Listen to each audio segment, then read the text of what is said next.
Amala, any Amala or Shripad, anyone? Okay then. I don't. I'll take this as yeah, not a problem. I'll take this as an. I'll moving on to the next slide. We'll talk about the Azure Resource Manager template. So what is generally we'll talk about Azure Resource Manager, guys. The meaning, the base meaning of the Azure Resource Manager is which will help you to manage the resources which are provided by the Azure.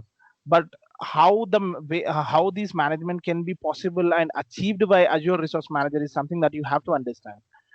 So I hope if someone is familiar with the VMware console or VMware platform, they can understand what is a template. So in Azure, if someone is creating a template, they requires our Azure Resource Manager to create a template. Why? Because Azure Resource Manager will help you to create that interface in between the user and the resources. Okay, the user, if user want to change something or configure something or do some changes on the existing configuration or create something in any manner or in a portal way or in a command line interface or in a if he's using a PowerShell, he's familiar with the PowerShell and PowerShell he's using it and he's trying to configure something using PowerShell. Obviously ARM will be a mediator between the user and the resources which are there in the data center. So we can call it as what do you call mediator, which makes the communication happen to the resource which is there in the data center, whether to configure them or modify them. Anything that if you want to do, you have to go through the resource manager.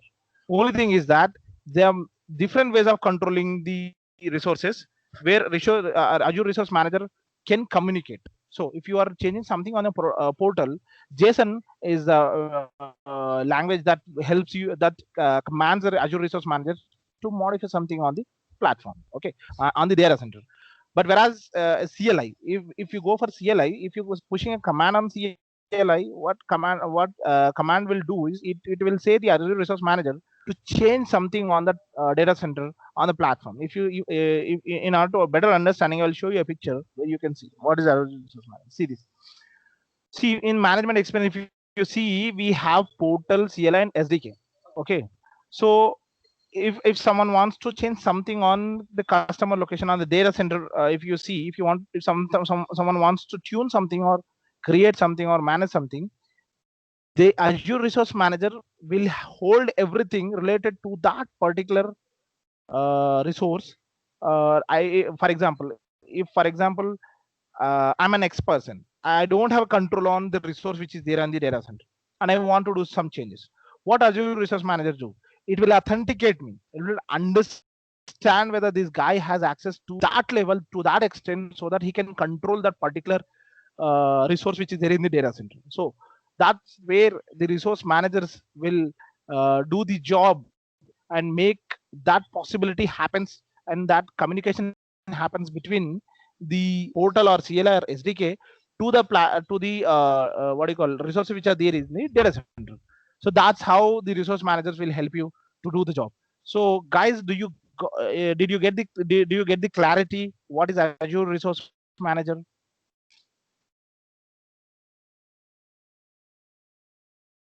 Amala?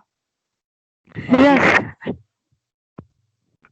Okay, then I'm moving on to the next slide. Just let me know if you have any doubts on this still, so that I'll come back again. I'll explain it again. Not a problem. So, guys, as you already moved on this, we have few questionnaires here to understand and assess what is the your knowledge. So, can someone answer me the first question? Deploying an app can be done directly to what level of physical granularity? It's very simple question. Like deploying a app, if user wants to deploy an app, to what physical granularity, I mean to what extent he can touch and do it? Can anyone give me an answer on this, Sripad? What could be the best Data answer? center. Data center. Data Okay, center. so there is a term called physical granularity. To what extent he can touch it, to what extent he can configure it, you can say. Can you able to choose the data center? Is there an option? for choosing a data center?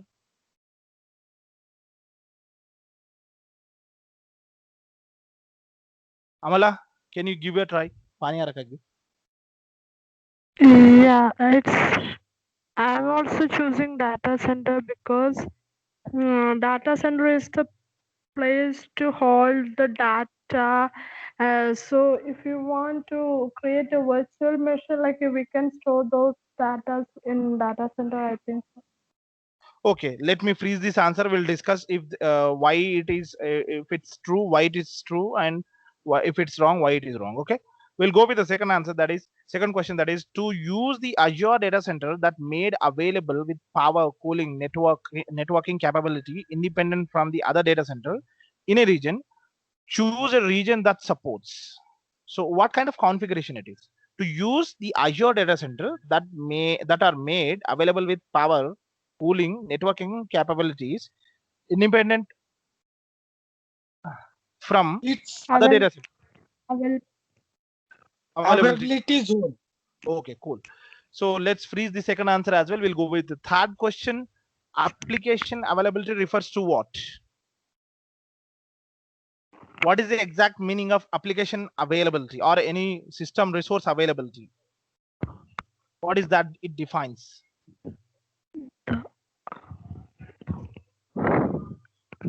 What could be the best answer for the definition of availability, application availability? Service level agreement of the, This is the the associate. this third is the third one.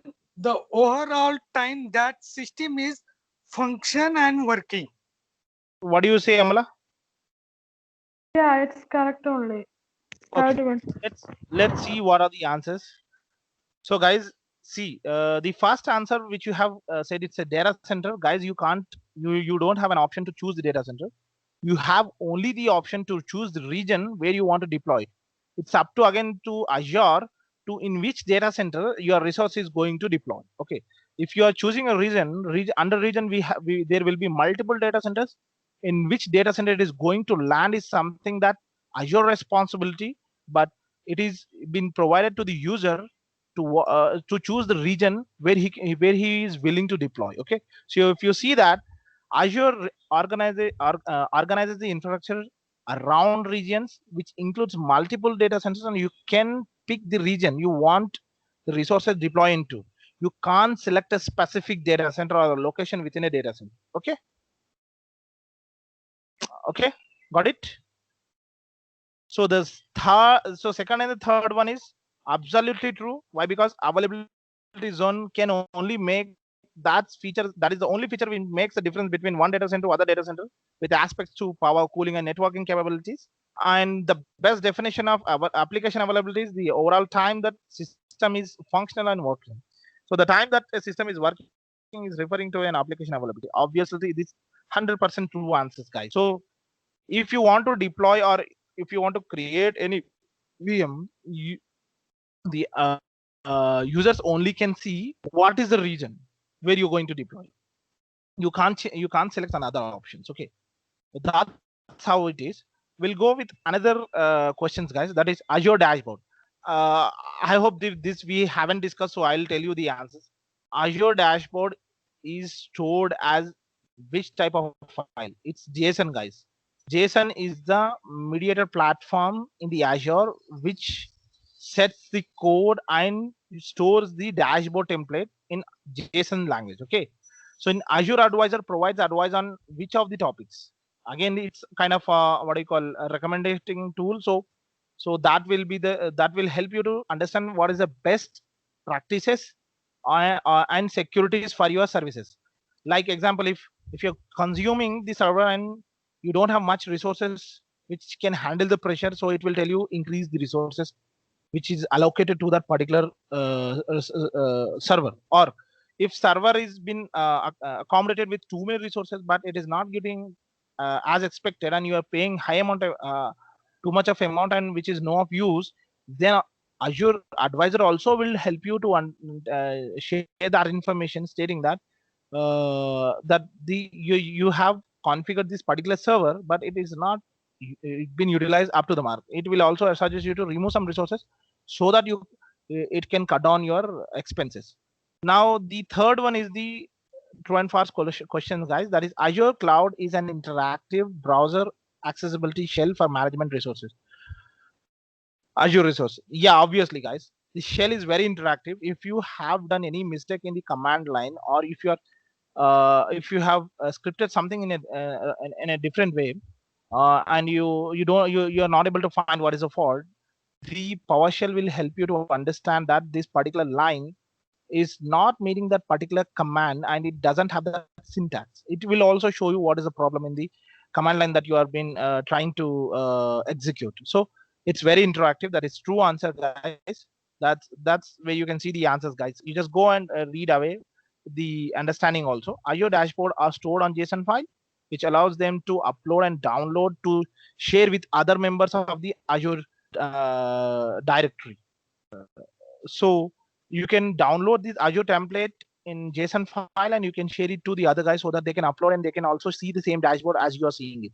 So Azure Advise is a free tool built in the Azure that provides a recommendation on high availability, security, performance, and cost. As I have explained you, it will also suggest you on cost. It will also suggest you on performance and availability and security. So Azure Shell is an interactive shell for managing the Azure resource. You can control and administer all of your Azure resources in the current subscription that through a command line interface built right into the portal. Okay, so the Azure Cloud Shell is there directly on the console of Azure, where you just click on the that particular logo. It will pop up the command shell interface, where you can write in the lines, the command lines, and execute, so that you can see the executions upon directly. Okay, that's how it is, guys. We'll discuss about the core Azure architecture components. That is, so they are the components which are been differentiated under infrastructure as a service platform and platform as a service platform. Okay, so we have software as a service platform also, but thing is, those services which are already been what do you call, fully prepared and ready-made goods, you can say, we just need to use them by setting up the basic configuration. Like example, if you want a mail server to be running for your organization and you don't need to get the servers, you just need to configure the basic configuration. This is my organization name, and these many users I'm going to host, and this is what the license that I require. Yeah, you'll get everything. You just need to create the mailboxes for them and allocate to the users so that they can use it. That's how the software as a platform as a service, so that you can see those things here. So we mainly it is targeting towards the infrastructure as a service and platform as a service. So under infrastructure as a service, guys, you will find the virtual machines, containers, and the Azure Kubernetes. Under storage, you see, guys, you have Blau, queue, file, this. Under networking, guys, networking storage, load balancer, DNS, express route, traffic manager, VPN gateway. So basically, guys, in order to build any solution on a particular platform, you need computing, you need storage, and also you need network. So these three are pretty crucial in order to build anything. If you want to build a service, obviously you need these three crucial services clubbed apart, and on top of it, you can create a solution and deploy, and you can make this available to the users, and you can get income out of it. So that's how it is. So infrastructure as a service is something where you can see the crucial part, that is computing, storage, and network. So on top of this, these all, whatever the platform as service you're seeing, these are being designed. So designed by the Azure and provided as a service to the customers. So under me, we have the service platform as service categorized as media and CDN and integration, computing services, application platforms, developer services, and data services, intelligence services, and analytics and IoT services. On top of these all, we have hybrid cloud, which can under hybrid cloud we have multiple services, which makes the on-premises and the cloud, public cloud, to communicate each other and interact the information and change the data in between the cloud and the private on-premises data center. Under security management, guys, it's good. It's okay. You can deploy things, you can manage things, you can integrate. What about the security? As part of security, Azure has provided its own style of securing things. For example, if you want to secure something which is related to very important information like your credentials, your certificates, or anything that is more crucial, it should not be known to anyone, you can use the keyboard to store that information. And REST API and CLI commands also there in order to make the make that available to everyone. If you want to make the access to be controlled by a centralized system, that is Azure Active Directory, which is will help you to achieve it. And if someone is logging into your resources which is there in the Azure, and you want to double check whether this guy is the proper guy who is trying to log in or not, that's where you can see multi-factor authentication is helping you to achieve it. And if you want to do some automations in between the applications and resources, obviously you can use the automations feature to do that. And Security Center is something, guys, which is its own product of Azure, which helps you to understand what kind of issues has been occurred, and analysis, and the information which is recorded everywhere. Obviously, that any service that you're going to opt on a free course, you will get very limited access to the application. And if the free course is expired, obviously you have to pay for those. Okay, there is nothing free in the Azure. To some extent, there are few things which are very free. That like storage, it's 2 TB is free. Few of the computing services are free to 1 year. Obviously, there is a limit for everything. If you are crossing that limit, the free style is going to expire. Obviously, you have to pay for that. Okay. So these all are been again landing on a data center. Interested that by seeing the chat itself, you can understand how the configurations have been created. So we'll discuss deeply in each and everything related to the services, guys. So any understanding issues related to the segregation of the platforms which are driven by the Azure? Anything that you want to know specifically towards this chart? Amala and Shripat.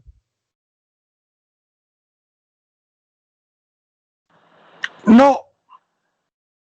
Okay.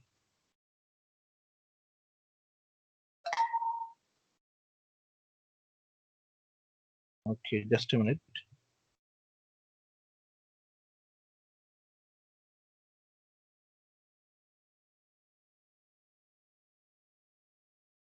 Guys, just now I have received that Mayank has cleared his in-hand exam, and he has achieved the certificate. Out of passing score of 700, he achieved 907. Good to hear. So That's great. I felt very happy now. So guys, we'll talk about the computing part. See, guys, the questionnaires which will come in the exam are pretty very easy when compared to the exam questions which are prepared by the companies. If someone is hiring you, they'll ask you a different type of questions which is very what do you call highly combustible when it comes to the what do you call live driven platform.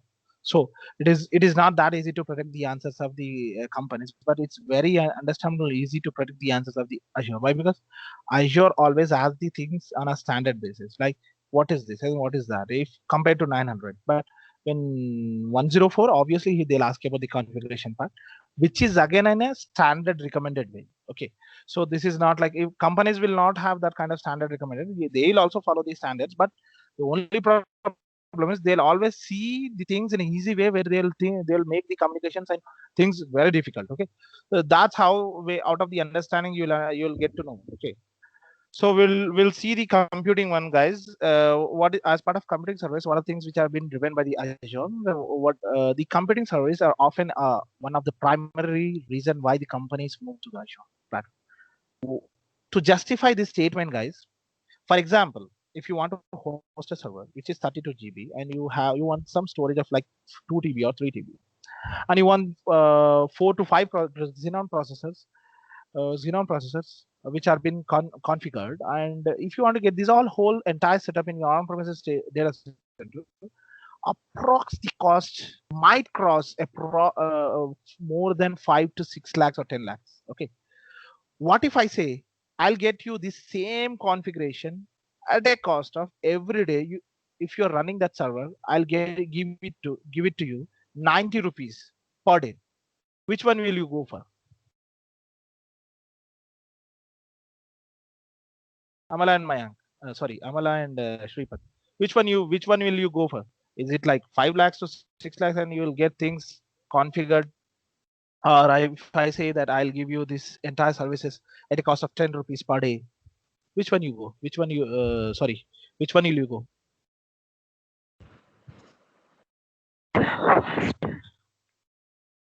Sorry, It is obviously we go with 10 rupees per day. obviously. Why? Because that's the main reason. Why? Because yeah, that's very. If you see, if it's a multinational company, too much of a, income they have, and they are willing to have their own data center, they'll buy things. Again, they need a resource who can configure it.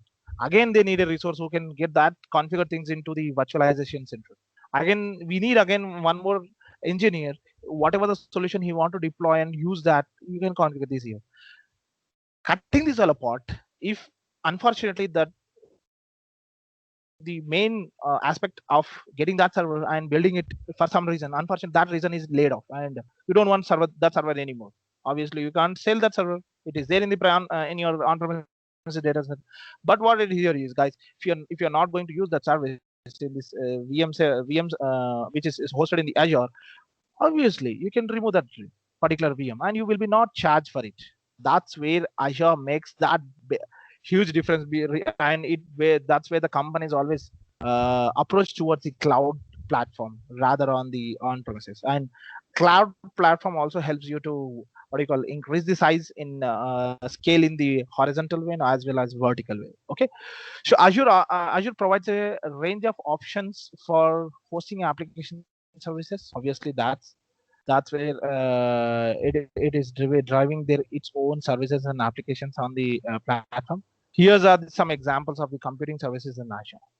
The service name. What is this? The Azure Virtual Machine, Azure Kubernetes Service, and Azure Container Instance and Virtual Scale Set. These all comes under IaaS, Infrastructure as a Service. Why? Because you will deploy it, you will manage the OS, you will configure the application. You have to do most of the job. Azure will not do anything. They will provide you the platform, and hardware is maintained by again the Azure, and rest of things are being handled by you. Okay, that's those things comes under IaaS. But what is Azure Virtual Machine? Azure Virtual Machine is a virtual box where you can host Windows OS or different flavors of OSs which you are willing to host. Okay, and these OSs again, if you're going for an open source, obviously you'll not cost you are not being cost for anything. But if you're going for Windows or any Mac OS, obviously you'll be costed. And those OSs are also will be available under marketplace where you can buy those OS and you can host it on the VM. And if you have your own license key with you, you will get 40% discount. Understand, it's a 40% discount. Only you need to pay 60% of the amount of the annual monthly charges. So understand what it makes big difference. Now, what is a scale set, guys? Scale set is something that if you have hosted a VM or a Linux OS, what do you call virtual machine on the Azure, if you want to scale them with respect to the usage of that particular server in a critical situations also, the scale set feature help you to increase these or in a horizontal way or on a vertical way. Okay, that's where the scale set also helps you to achieve the job. What is Kubernetes service, guys? Kubernetes is something the best way to tell is kind of a captain. I hope you know if everyone has seen the Captain Jack Sparrow, you will understand. So it's what does captain manage entire ship deck. So let's consider those sailors who are sailing with the captain Kubernetes service. Those sailors we can call, we just consider them as a container. For example, unfortunately, one container has gone down. Unfortunately, some XYZ reason that container has gone down. Kubernetes, what captain will do is he'll copy that container, which is going to be exhausted. It will move that particular container into a different cluster and make that particular container available for the production without any loss. That's where it enables the management of cluster VMs that runs the container. That's how the Captain Jack Sparrow will achieve. If a sailor goes from his deck, he'll get another sailor in his place and to achieve that particular job. So that's where you can understand what is a Kubernetes service, guys. So Azure's service fabric, what does it help? It helps you to make the it's kind of a hybrid service which helps you to achieve the communication between the on-premises to Azure. It's a distributed system platform runs in the Azure and on-premises, which makes the communication happens between Azure services to the on-premises services. What is Azure Batch? Guys, anyone familiar with batches? Shripad, are you familiar with batches? Security patches. Batch. It's not patch. It's patch. It's patch. Batch. It's batch. You know, just let me know if you have any slight understanding of batch. Also, I feel like Amala has an understanding. Why? Because she's from again marketing background, so obviously she will have some an idea what is Yeah. a batch. Yeah. So I'll tell you, Shripad. Shripad, what happens in I'll take the example of the marketing background. Why? Because I am also from the same marketing field wherein we have VMs hosted for those marketing jobs to be done. So retail environment. So where you see you some overnight jobs which needs to be executed without the presence of people controlling it. Only thing is the best way to monitor those and make those things to be happen, that is a batch. You create a program which does this job, put that program into the job in the batch. If it's a multiple programs also, what batches will do, it will package that entire program into one place and it will execute step by step. It will achieve entire thing. That batch, what does batch do? It records everything. If something went wrong also, it records the information to and fro, so that if in the morning engineer comes, he'll understand that this has went wrong and batch has been halted because of these so and so reason. Obviously, guys, if one batch has been halted, batch has to be completed at any cost. Why? Because next day we'll have another batch. So it will be a piling of things. So where if you want to achieve this batch one, you obviously need to go for a third-party solution. Rather going for a third-party solution, Azure has provided a solution called Azure Batch, manages service for parallel and high performance computing application. So it will batch is not for only one particular instance to run. It can execute multiple instances in one go.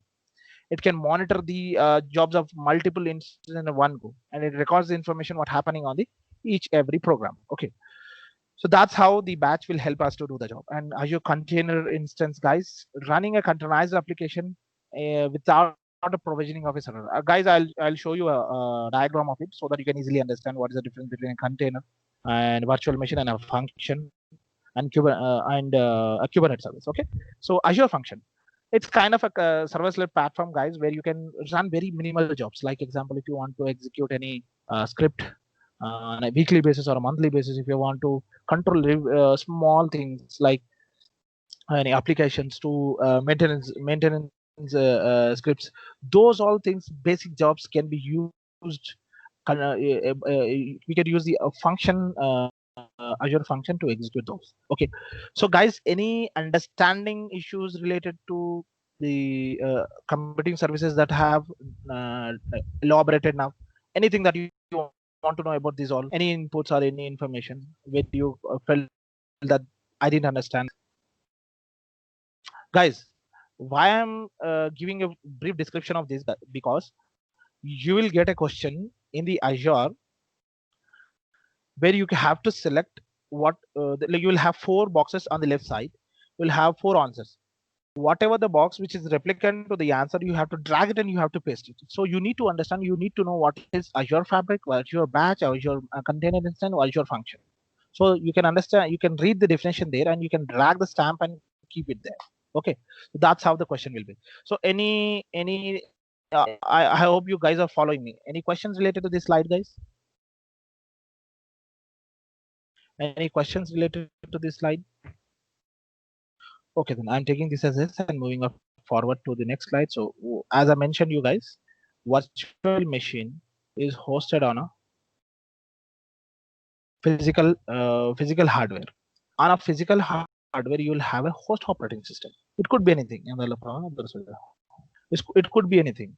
Like example, it could be what do you call ESXi, a hypervisor control. On top of it, you can create a virtual machine, virtual hardware. I mean, a virtual machine box. On top of it, you need to host guest OS. It could be Windows or Linux. On top of it, you can create your application, and that virtual machine will be used by the people who are running, who are working in the organization. The same way, what container makes a difference between a virtual machine and a container is, here you don't have a hypervisor control. Directly, there is an engine, container engine, which creates directly container instance where you can host your applications.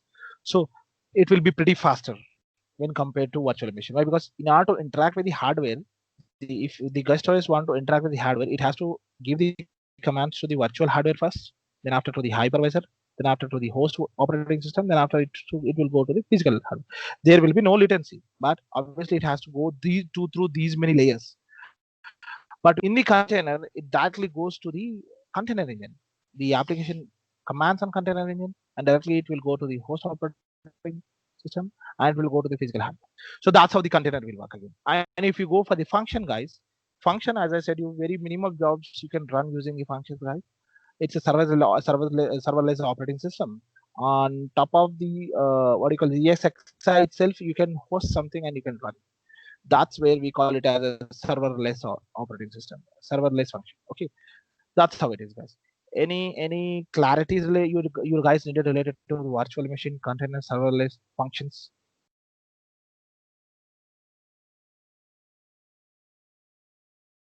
Or if I can move on to the next slide.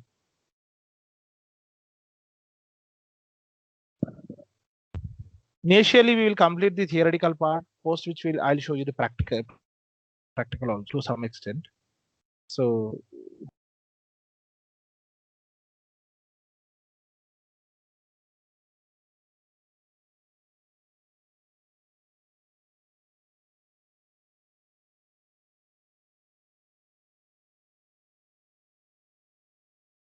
any questions that you have, guys? Guys, are you there on the call?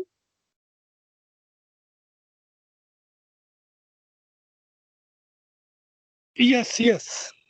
It seems like Amala is not there. I think Amla is late. Probably it could be a network issue also again. Yes, yes. Okay. So not a problem. So I move on to the next slide. Shripath, hope the previous slide is a bit clear to you, right? Yes, yes. Okay. We'll talk about the networking part. Under networking, what networking does actually makes the communication happens between the application and to multiple applications, and it's kind of connecting two different nodes together. You can say a simple definition. So networking is that linking the computer resource and provided access to the applications is the function, the key function of the Azure networking. Yeah, as I said, it making the communication happen between two different nodes is what is called with as in basic networking. But in Azure, what networking used for is for to in order to make the internal communications to happen between a subscription or inside a subscription. So networking functionality in Azure includes a range of options to connect the outside world to the services and features in the global Microsoft Azure data center. Obviously, networking plays a crucial role in order to make the communication happens from your on-premises data center or any public hosted network to your Azure data center, guys. So it's very important if you're getting the traffic inside your Azure data center, you should also know how to secure it. So we'll talk about the security part in upcoming slides. Let's see what are the options that as part of networking that Azure has provided to us. So the services names under Azure Virtual Network, what will help it in Azure Virtual Network? It connects the VMs to incoming virtual private network. It's VPN connection. So virtual network, you can say if we have internal network which is floating inside the VMs, if some external third party connect and the client want to connect, so it is a source where the VPN helps the to connect the virtual network which is there on the Azure. Someone is pinging. Okay. And the Azure load balancer. Balances inbound and outbound connections to applications or service endpoint. Load balancer helps you to distribute the traffic when it comes to, for example, you have deployed a website solution on a platform, and if you want the that communication to be flown to the particular two different machines and make that load balance to be that load to be achieved distributed in between two servers, then we can use the Azure load balancer to achieve that particular communications distribution between two VMs. Okay, so Azure application gateway optimize an application server farm delivers with increased application security. So application gateway, what does application gateway does is it's kind of an intelligent solution, Shripat. What it does is it will if someone wants to connect to the Azure application gateway, sorry, a particular application which is there with the application gateway, so we can configure in such a way that it will, let's just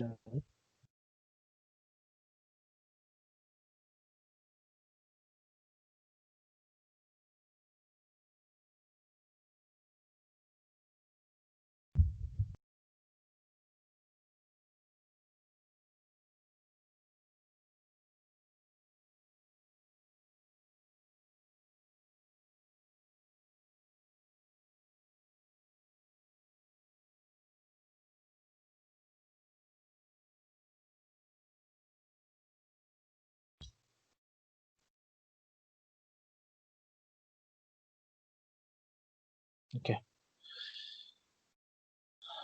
Application gateway, as I'm discussing, I'll give a example also how the application gateway will function. Let me show you a chart diagram.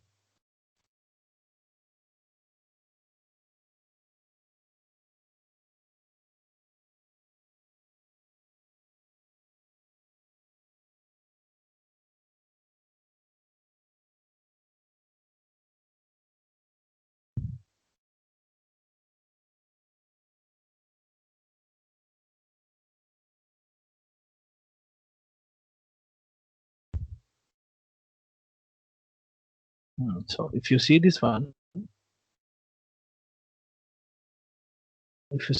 application Azure application gateway feature. If you see this one, uh, you have on-premises server, VMS scale set, and VM the backend pole, and the HTTP rules and the HTTPS listener, which is happening here.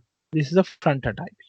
So that front end IP, if someone is browsing the front end IP, they'll be able to connect it to these services using the load balance. What it does is it will see what kind of IP is getting connected to this particular server, and also it will allow only that traffic which relates to the particular 443, sorry, 443 or port number 80 that has to be connected to the VMs. So that's how the application gateway will help you to achieve that particular thing. And on a basic note, it's kind of a web traffic load balancer that enables you to manage traffic to your application website. So that kind of it basically does that load balancer job as well, and it can also do some basic filtering when coming to the connectivity. Okay. And we'll go for the other option, other topic, that is DNS. So obviously, Sripath, you know what is DNS, domain naming system. Okay. So what does it do? It will translate the IP address into a name and the name into an IP address. It will make things to be identified.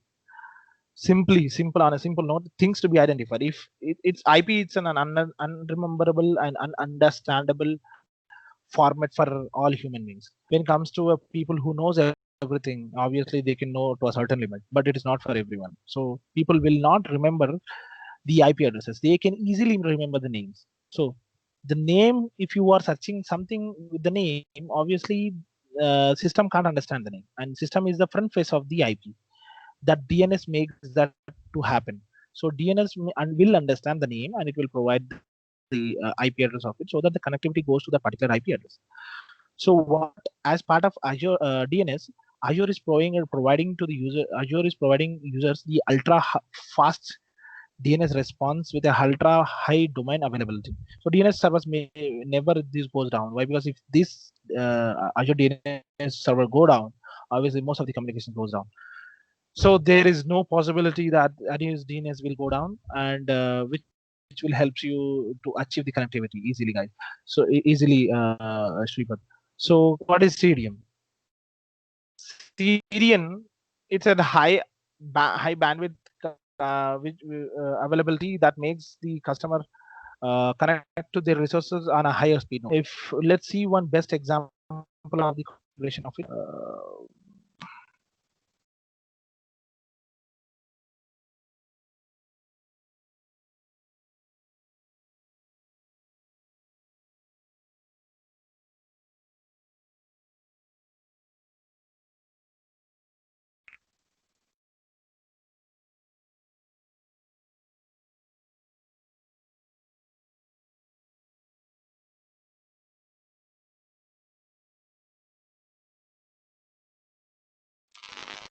If you see this, there is incoming request which is coming to CDN will maintain that connectivity happen faster node, and also it will check the rules and policies which are set to the Azure firewall, and also on the network configuration which is done with the help of policies. So based upon which, once it is authenticates and achieves the confirmation of incoming request, it will allow that request to go to Azure region, and through which, if there is a service which is configured from in the particular shore, I'm going to say on the on-premises, it will get connected to that particular the data center. So that's where the CDN helps you to control it. So if you see the basic definition of it, it's designed to send audio, video messages, and other files faster, more reliable to the customer using the servers that are closest to the users. Dramatically increases speed and availability, results in significant user experience. So that's how the CDN will help you to achieve the communication bit faster as well as secured. Okay, anything that is going out of the Azure will be encrypted. That's you have to what do you call understand without any what do you call training of it. Anything that goes out of the Azure will be encrypted at any cost, because you will have firewall, multiple firewalls. You have things like the network, which is based again on the configuration. The configuration is must and should to encrypt your network which is going outside the Azure. So what's the other topic that we have to discuss? It's DDoS, guys. DDoS is denial of services. Protect Azure host application from the distributed denial of services. It will help you to identify who is accessing the service, and if is the person who has to access the service, it will authenticate that particular person. So if you see a best example of it, I'll show you an example. DDoS.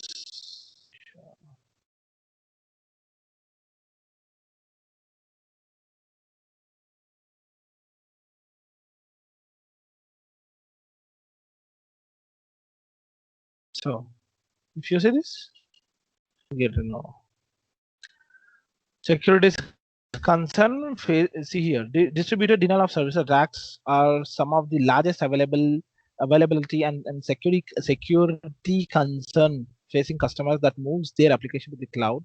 DDoS attack attempts to exhaust an application resources, making the application unavailable and legitimate users.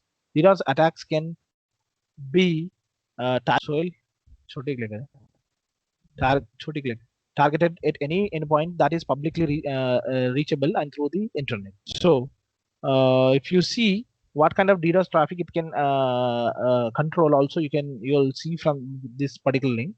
So a simple understanding: if someone is trying to connect something using the virtual network via Azure portal or CLI.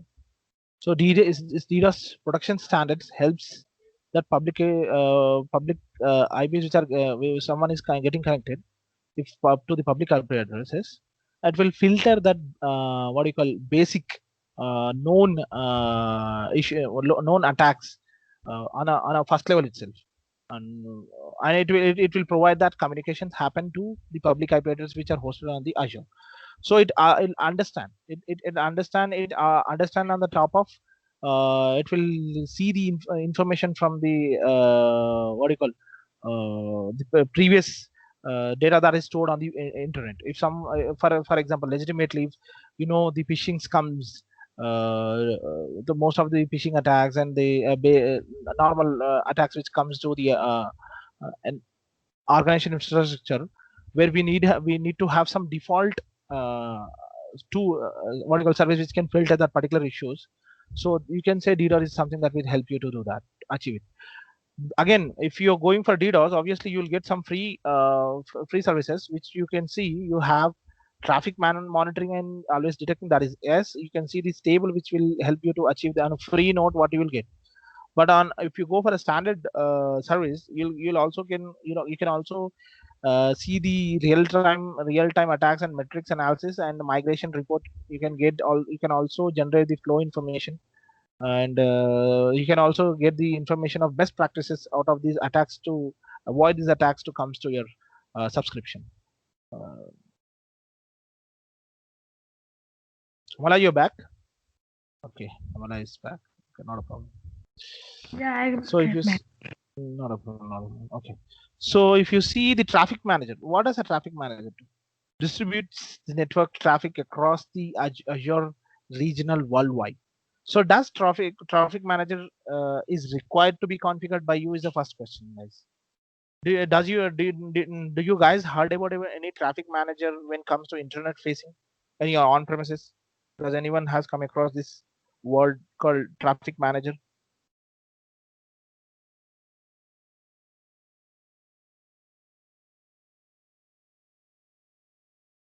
Yes.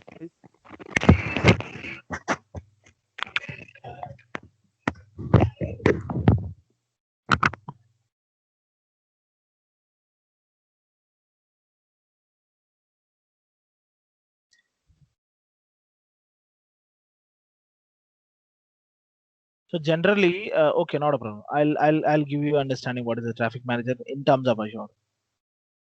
Guys, traffic manager main objective is to ensure that all marketing correlated works from account services flow effectively to the creative and productive departments. For example, if something has to have something has to be connected to particular resource. For you have in your subscription, let us take an example. You have 1,000 resources in your subscription, and that particular there is a particular server on which there is a website is hosted, and you are trying to connect to that host. Traffic manager can help to direct your connection to that particular server. Okay, that's how the traffic manager helps. And traffic managers interacts with DNS to identify whether this particular request has to be gone there, or it has to go, gone somewhere. And how do you configure it is something that guys you can see it from the lab session that I will conduct tomorrow. So in the traffic manager settings, you can see you'll get to know how the endpoint configurations also will be done. So the benefits of it also I'll make you to understand why, because traffic manager purposely the one which you, if you want to get connected from, if you want to get any connections from the public internet to your Azure subscription, the traffic manager is one which makes the load balance happens. Okay, what is an express route? Connecting to Azure over high bandwidth in a dedicated secure connection.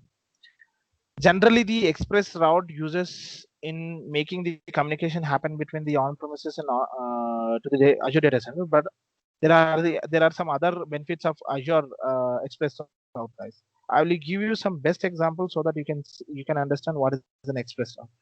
But initially, I will tell you the definition of it and a bit of more a kind of explanation. So that enables you to create a private connection. If you want to make your on premises connected to the Azure data center, so express route is the only best option to make that connection happens in between the Azure data center and the on premises. Okay, so if let's see some best example of Azure on premises.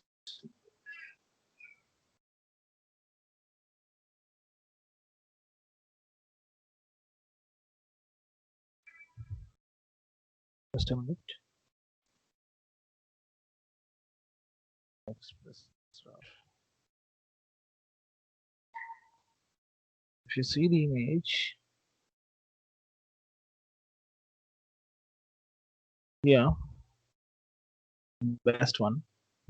Yeah, it seems I feel like this is the best one. So, what is Express? See, if you see the customers network and partner edge. So, if you want to connect to some Azure virtual private network or the services which are there with the Azure from your on-premises data center network, then obviously you need some tunnel, which is very secure and make the communication happens between Azure data center and the on-premises, right? So obviously you might have heard about the backup. So in the network also there will be a concept called backup. Unfortunately, they'll be creating the two tunnels in the primary situation. Unfortunately, if one tunnel has any problem in making the communication happen, the other tunnel, the backup tunnel, will help you to achieve it. Okay, so that's where we call it as a primary connection and secondary connection in the express route. Okay, so you can out of the diagram you can understand how the express route configure allows you to make the communication happens between on premises and the cloud. Okay, any doubts related to this one? Okay, let me yeah Mala.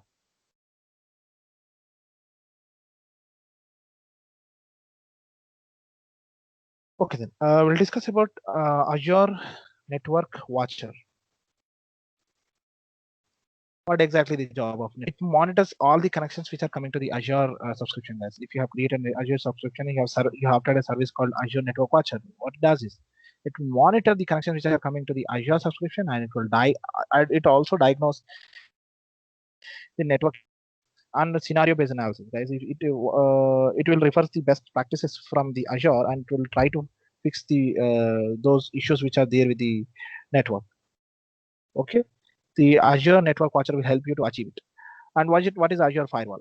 It's we have multiple firewalls, guys. On Energy also we have firewall. On Azure Resource Manager also we have a firewall. Inside a server also we have firewall. So we have two to three multiple layers of firewalls which will help you to secure your network.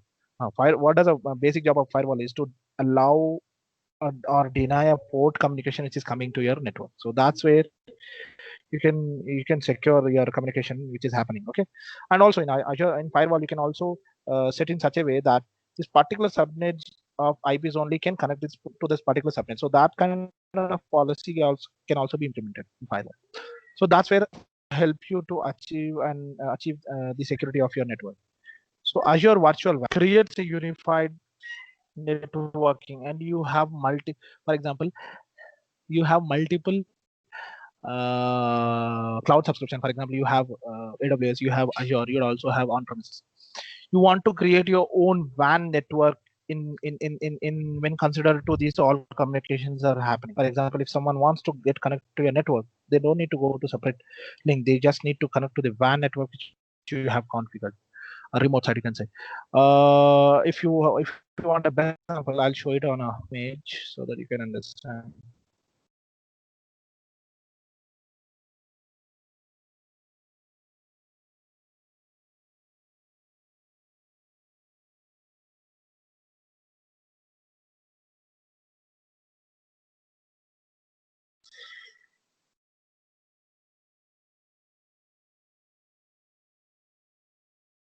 So if you see in this diagram, what is Azure Virtual WAN? Azure Virtual WAN is a network service that brings many networks and security routing functionalities together to provide a single operational interface. Functionalities includes the branches, connectivity via connectivity automation for virtual WAN partners devices as SD-WAN or VPN CP, site-to-site VPN connectivity, or remote user VPN and point-to-site connectivity. So these all are things which comes under it. If you see this simple diagram, you'll understand. You have an on-premises. Okay, you have deployed some applications in different locations. So those applications has different VNets. So if you want to control these all it from a simple what do you call network interface, you have to create a WAN for it. Site-to-site WAN or in the express route. Everything will be controlled by the WAN itself. From this WAN itself, you can connect easily And if you want to allow someone to connect, they just need to connect to WAN rather they connecting to particular express route configuration or any virtual network configuration. They just need to connect to WAN. They can gain the access to other networks also. That's how the WAN will help you to achieve it. So the simple definition: multiple LANs will form WAN. Multiple WANs limitedly forms what do you call and a limited location, particular location come MAN. So that's how it is, guys. So any questions on these networking related parts, guys? Any questions? Anything that you want to know specifically, so that I will discuss on it furthermore. Before we will move to the next slide.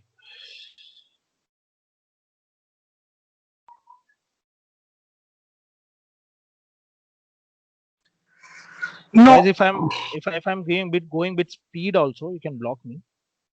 There is no hassle. I have a habit of catching the speed once I start the delivering something. So if you feel that you're not following me, you're not catching my points, obviously you can block me.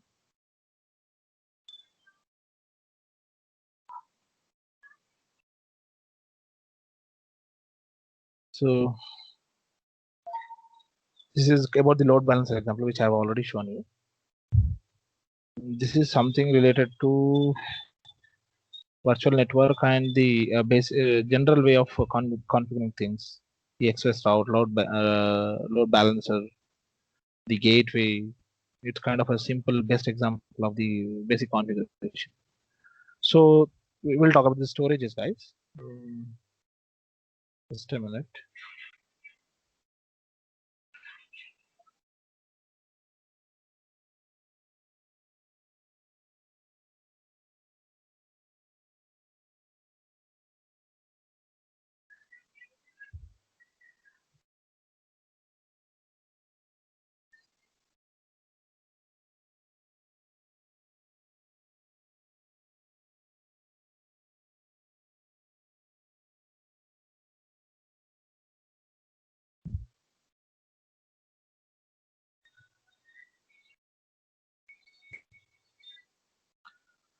So under storage part, guys, just a minute.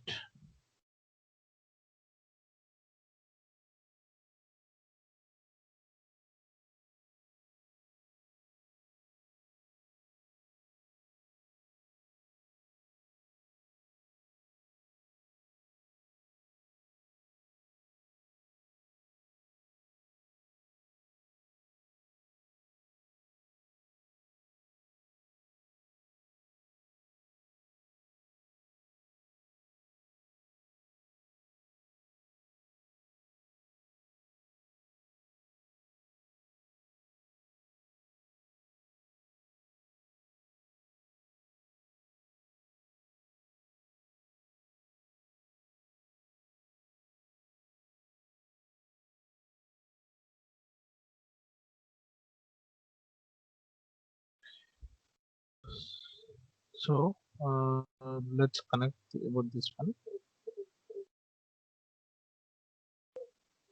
Hello, Okay. Ibrahim. Okay. Hello. Okay. You are asking about WAF, right? Yeah. Amala. Yeah. Okay. Can you please explain what is WAF? Sure. I'm getting a call. Let me close that.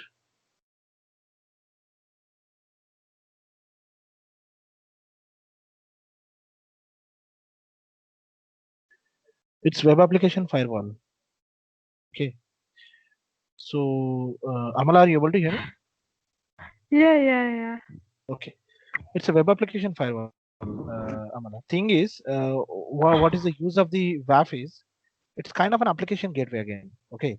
It Okay. provides the support in what do you call, protecting your application. For example, if you're deploying an application which is already there on the Azure, for like example, let's say you have opted a service called Azure storage or blob storage or any SQL storage. It's kind of an application. It's a platform as a service, right? If you want to secure it, you can use the WAF services to make the secure connections to happen to your services. Okay.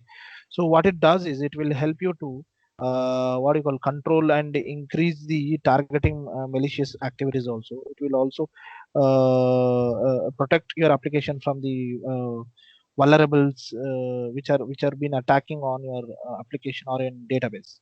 So that's where the WAF will help you to achieve the thing when in come parallel to the firewall. So if you are Okay. configuring your Azure firewall, WAF is also one kind of service which will help you to achieve that particular job of the WAF. Okay. Okay. Okay. So what are the main differences between? Firewall stands on the network. WAF stands on application or database. The services which you have opted from Azure. Okay. That's where it's independent. Both are independent. When I say network, obviously the multiple services like application or VMs, everything will comes under the network. So on top of the network, we have firewall which will protect the communication. In parallel to the, if connections comes to a firewall, if it is allowed, again it will be get filtered at WAF if it is connected to an application which has the WAF configuration. Got it?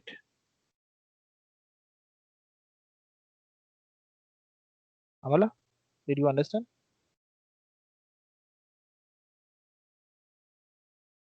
Amala, you there? Amala, Amala, I think she is left. she has some network issue. Okay, not a problem. So that's where the difference of WAF and firewall. Okay, we have multiple storages which are provided by the Azure. So, namingly, we have blob storage, file storage, queue storage, and table storage. What is the use of blob storage? Storage service for a very large objects and videos and files. You can say non-formatted data. It's not it like, for example, if you have SQL data, you can't store the SQL data on blob storage. You have to specifically go for a SQL storage database. So that's how, again, the file storage. If you want to create any network share and you want to manage that network share to be con- connected by multiple people, and that should be allowed to multiple users, then no need of getting a server and connecting a LAN, and on top of which you want to create, you have to create a distribution service of distributed file services, DFS services. So just need to go for Azure file storage. You can create a network storage for them. So what is a queue storage? It's intermediate storage of any application or any connectivity that is happening to the database. For example, if some application is trying to connect to the database and it acquiring a data, so before that it has to query some information to the database, right? So anything that is acquiring temporarily from the database and it is accumulating or sorting that information for the user's view, that's where the queue storage will help you to store that particular data and land into that temporary storage, you can say. That's a queue storage. As much as you increase the queue storage, depends upon your connectivity to that database, the performance will also increase. What is stable storage? It's a non-SQL storage that hosts unstructured data independent of any schema. For example, if you want to store any unformatted data, for example, like Python or any scripted information, any language in any format, you can go for stable storage where you can store these all files and information. And these are the storages which are provided by the Azure. But what is the best outcome of these all storages is, guys, you have the features which are shared as mentioned below. These services all are shared several common characteristics. It's durable, highly available with redundant and replicate, and security through the automatic encryption and role-based access control. If someone wants to get some storage, obviously you can control it by the RBAC model, and if anything that is going out of the storage, obviously that information will be get encrypted at any cost. As I mentioned, you any communication that is going out of the Azure will be get encrypted. Easily scalable. For example, you took the 2 TB of storage for the file storage, and if you want to increase it beyond 2 TB, yeah, you can scale it. Managing, it's very easy to handle and maintain. Why? Because if the storage box is again maintained by the Azure, and if you have any problem with the storage stored on the Azure, you can raise a case with them and they'll retrieve it for you.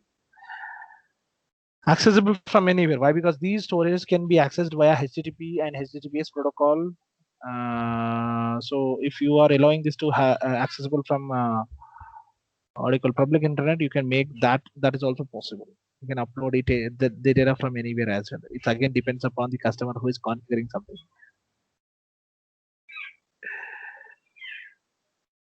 So anything that you want to know about the storages, Amala or Sripad?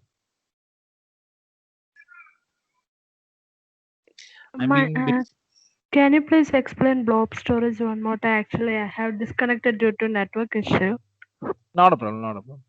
As the definition which is mentioned, if you see that, if you want to store any large amount of data, for example, if you want to build a website which is replicated like similar to a YouTube, so where people will download and upload the videos and images. So best storage to control that platform is a blob storage. If it's in high amount, it's on a high what do you call, too much highly popular, and it has to be accessible from over the world, and it should be very faster, then replicant to blob storage, you can go for the Cosmos database. So the Cosmos also will help you to achieve that. Okay, so blob storage is that's where you can store the videos, files, and bitmaps. Okay. Okay, thank you. I got it. Thank you. We'll talk about the mobile services which is provided by the Azure.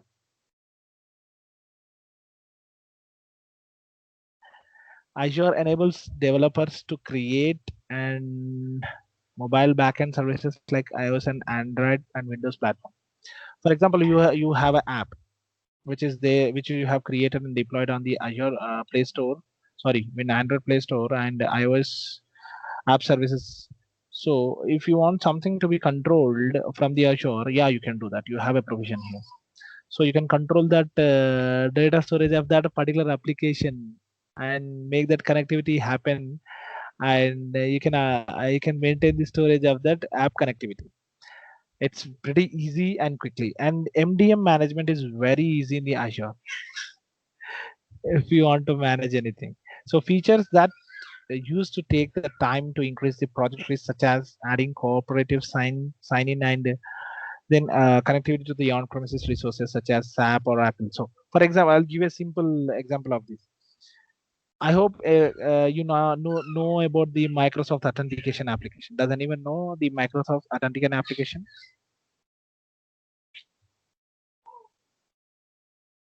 It's kind of a what do you call, token issuer.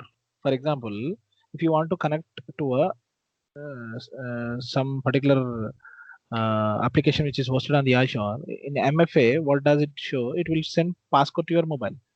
Authenticator, what it will do, it will identify your access account. It will issue one particular passcode to you. You can use that passcode at least for at least within 60 seconds. Once 60 seconds expires, that passcode will also expire. That's how the Azure has achieved the authentication app on cross-platform, iOS, Android, and Windows. That in that same manner, if you want to develop something on the mobile and you want to control it from the Azure, obviously you can do. That's where the Azure is also providing feasibility to the customers so that they can control their own applications which have been deployed in the iOS App Store or the Android Play Store or Windows app services. So other features of these guys, offline data synchronizations can also happen. For example, if you have Outlook application which is there, which configures your mailbox on the mobile, and without internet, if someone wants to see the information on the Outlook application, yeah, that is possible.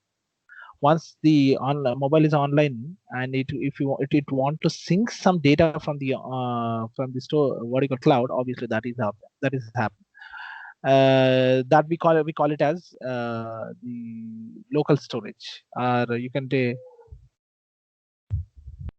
OST, offline storage table. Okay, so connectivity to the on-premises data, that also can be possible if there is a mobile which is using the information from the on-premises, but that should be managed from Azure. Yeah, that is possible. I'm broadcasting the push notification. If someone wants to send some information to the mobile, related to some alarms or application or alerts, yeah, that is again is possible. For example, in the push notification area, if if Azure has some feasibility like a free 1,000 push notifications are free, and it has only some 500 devices to be able to connect to the Azure platform of your subscription. So you want to increase this limit. You want to get some 10,000 notifications to be pushed and some 1,000 devices to be connected. 1,000 devices to be connected. If those 1,000 devices to be connected, yeah, obviously you have to go for a service. Yeah, the scaling of that particular service can also happen, and if it is scaling to with respect to that service, obviously you have to pay for that. So that's how the Azure is also achieving the connectivity towards the mobile and anywhere internet service of Azure using the mobile service. So anything that you want to understand related to the mobile, guys? Have given you the real-time examples with reference to the points that are noted here. So any understanding that you want to know towards the mobile? Okay, I'm taking this as a yes and moving on to the next slide. Databases, as I mentioned you, something, it's huge storage that you want to maintain and you want to analyze that data and you want to easily make that accessible. Database is something that will help you to achieve it. So Azure provides multiple databases services to store the wide range of data formats, types, and volumes in a global connectivity. If for example, if you have data and you want to get that accessible from anywhere, obviously Azure helps you to achieve that particular thing. So as part of database, Azure is providing Cosmos DB. What is that? It's a non-SQL option database, and it is distributed across the globe, and it supports huge amount of data. If someone wants to extract information from the Cosmos DB, obviously that can be possible from a different location. And Azure SQL database, guys. Azure SQL database is it's fully managed relational database. It auto scalable, integratable, and intelligence and robust security. If you want to extract some information, and that should be secured enough, and also if you want to store multiple connections on the single database, yeah, that is possible.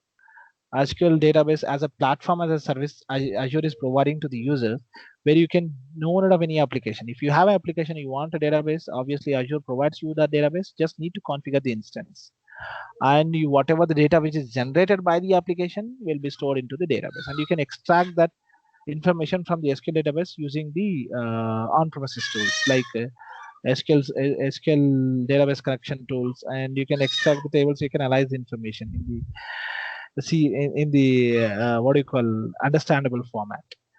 So Azure database for MySQL, it's same like as SQL database only, but only thing is, again, this particular thing is hosted by the Microsoft own what do you call platform. Yeah, I hope you heard about the Microsoft MySQL server. Does anyone know about the MySQL server? Microsoft MySQL server. It will be easy for you guys to understand if you know. If not, I'll explain you by showing a picture so that you'll understand what is the basic difference between SQL database, MySQL database, and PostgreSQL. Just a minute, let me open it.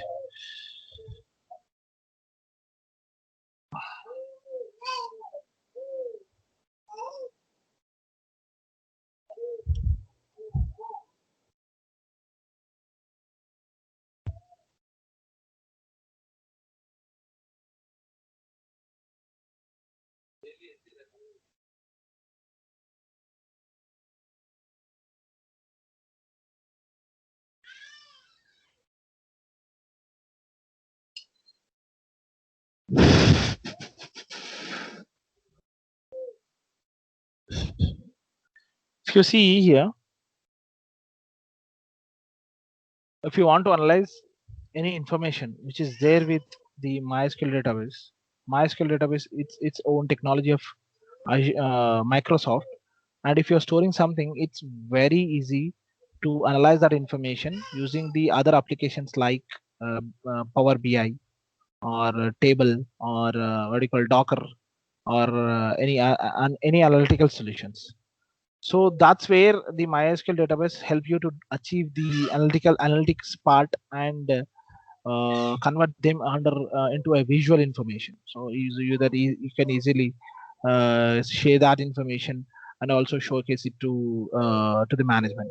But what else that you can do out of MySQL database is that if for example if there are some applications from mobile applications or any sort of applications which are been used from different platform, if you want to dump the data to MySQL, it's very easy in terms of MySQL.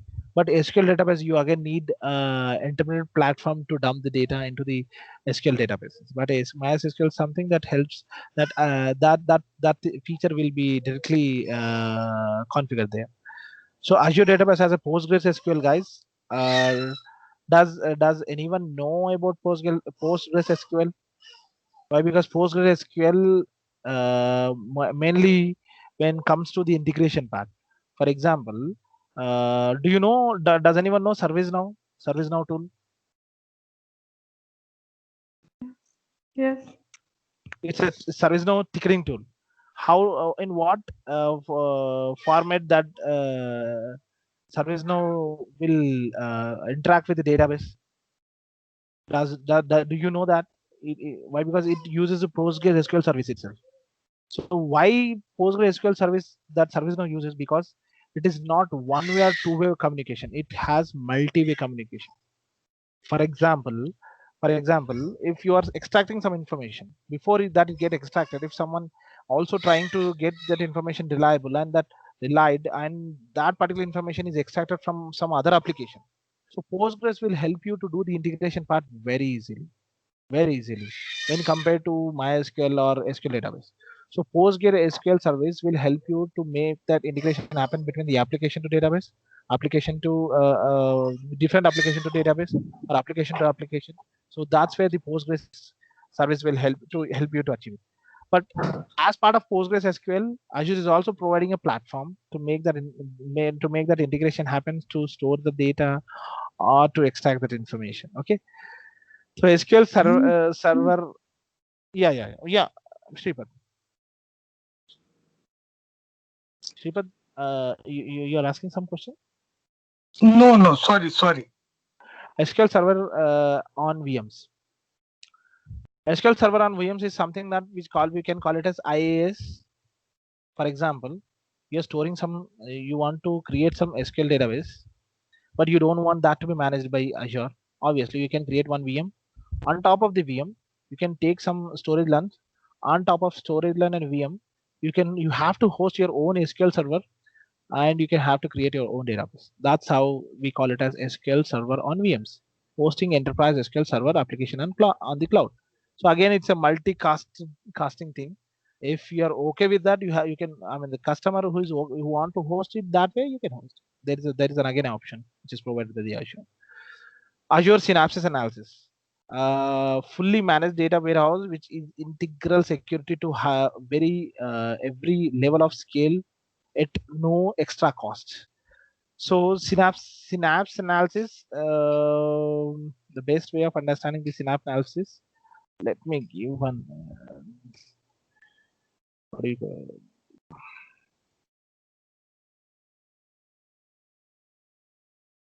Example of it so that you can understand.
Sorry, I was talking on the mute.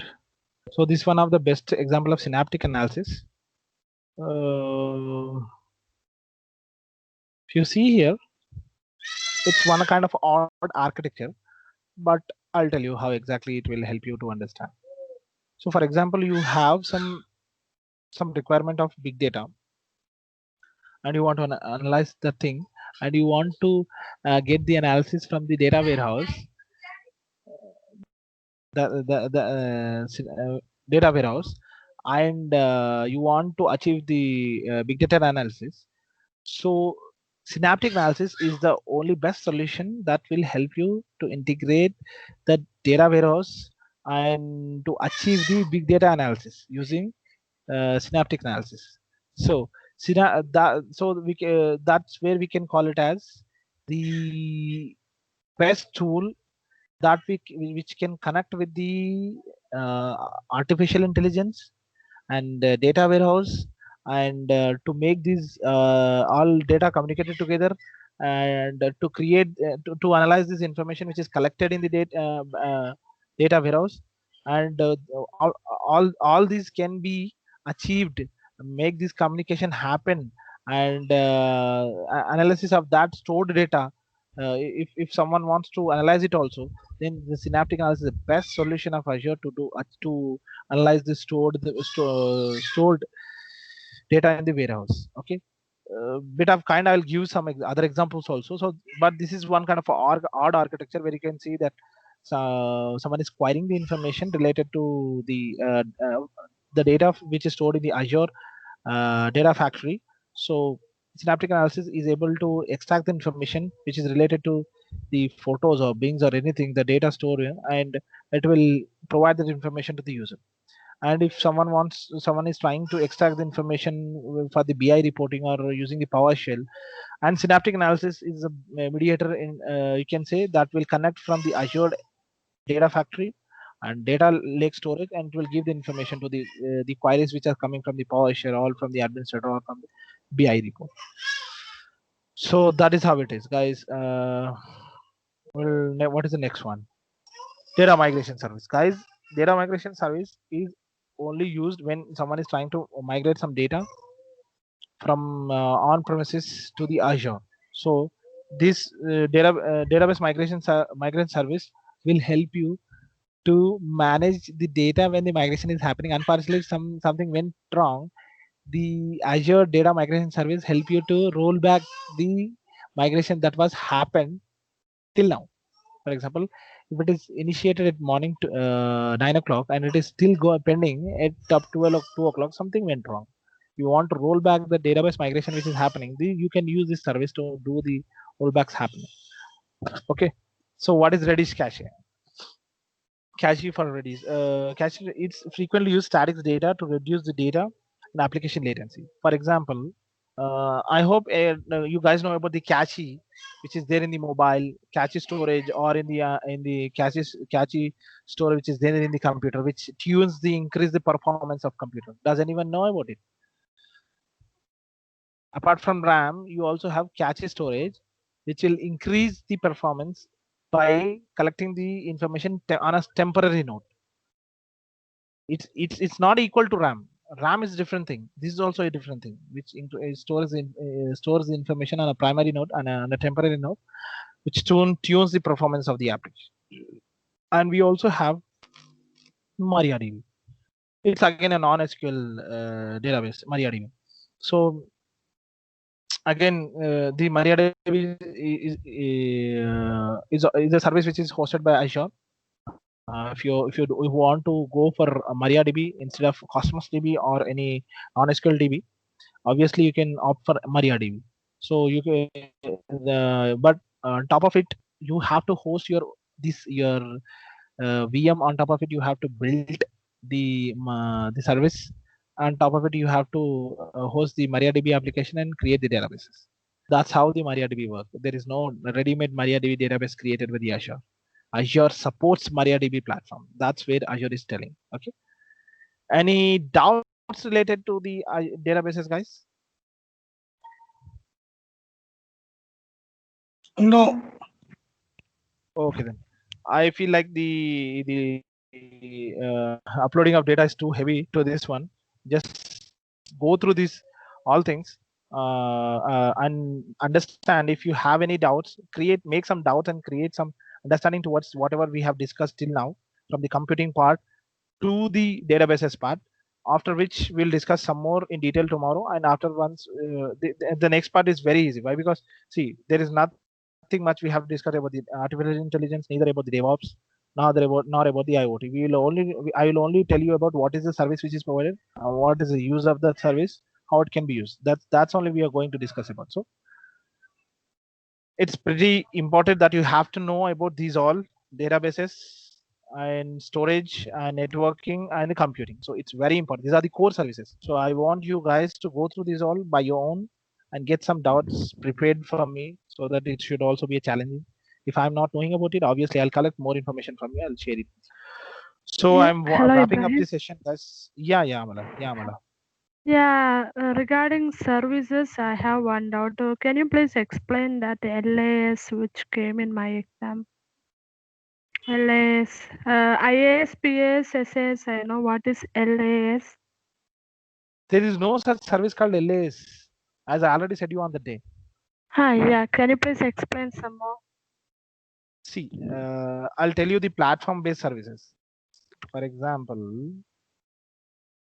let me show you the graph itself so that you can understand. See, if you see this one, you're talking about this one, right? Yeah. So we have IAS, we have PAs, we have SAS. There is no LAs. LAs is you Yeah. only to divert your thoughts. So Okay. IAS, what is IAS is the some portion of OS. For example, if you have virtualized platform and you are hosting that thing on a hardware, and in under IAS you have the security operations and also the patching operations. That should be done by the user. The rest of the hardware interface which is connected to the OS will be managed by the service provider. That means Azure or Okay.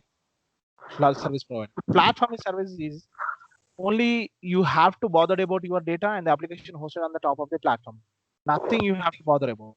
The rest of the runtime, middleware, OS, and everything will be handled by the service provider. But what is Okay. software as a service? There is nothing you have to manage. Neither application, nor the data, nor the OS, nor the middleware, nor the physical thing. Underlying thing, everything will be managed by them. Only thing you have to manage, you have to use the application which is created by the Azure or by the Microsoft. O365 is the best example for it. Okay. Got it? Yeah, got it. So, I have one more doubt. Like in normal Cisco environment, we can configure the fonts in the gateways. Like gateways, we can do the configuration of the fonts. So, for the Azure environment, where we will configure the fonts, if you want to set up a marketing infrastructure, if you want to configure the fonts, where will configure the fonts? Fonts, particularly Yeah. for what? Why? Because when you say fonts can be for printing thing or document management thing, or you can also No, no, say phone, it's website. like LAN phones configuration. Okay, LAN ports configuration. You're telling about No, ports the or phone. Telephone, that phone is there now. Cisco phone, Avaya phones. Yeah, okay. I got it. VoIP services. You're telling about VoIP services, right? yeah. As far as I understand and I have learned about the things, I haven't come across the VoIP services which is provided by the Azure. But as part of VoIP services, already the Azure has provided one service as a VoIP service, that is Teams and Skype. So if you want to call someone on Teams and Skype and you want to interact with them on a voice note, that's where the VoIP services you can see. There is nothing you have to configure related to VoIP. You have to use it. It's a software as a service. It's a model of software as a service. Okay, thank you. Good. And Sripad, any doubts? Shall I wind up the session, or you have any doubts further on this? No any doubt. Okay, then we'll connect tomorrow, guys. Hope I request you guys to get connect. Once the bridge is released, join the bridge. So I will be waiting for you on this. Okay. Thank you all, guys. Thank you for your Okay, time. thank you Bye bye. so much.